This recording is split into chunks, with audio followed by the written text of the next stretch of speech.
Hi guys, welcome back to my channel. Today I'm going to show you how you can change your title with the unique one or the gold one. So the title is very unique feature. It's not that important, but it's very cool if you have it.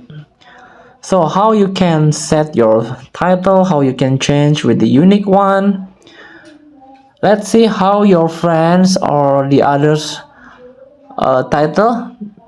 Tap the menu, tap the friends. This is my friend list.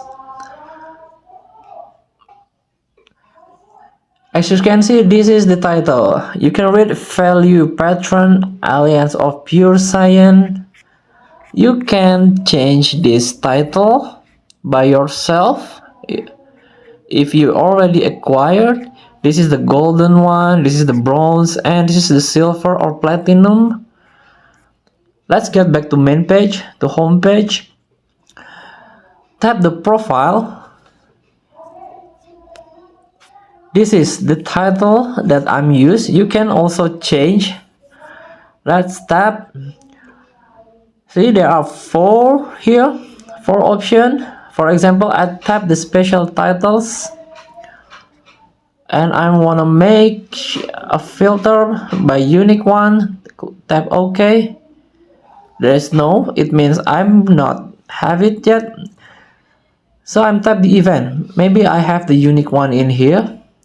Tap OK. This one I do have 3 unique title, and this one I'm not get this title yet. Minus energy purification complete. This is the requirement. You have to attempt the mission to get this title. Let's get back. I want to use this title because I already challenged this fighting spirit of the Saiyan, weak and pride of weak bloodline. Tap set. Let's get back to profile. This one. My title is already changed with the unique one. So feel free to try. Show your title to your friend. Thank you for watching. Don't forget to comment, like, and subscribe. And also click the thanks button below. Enjoy the game.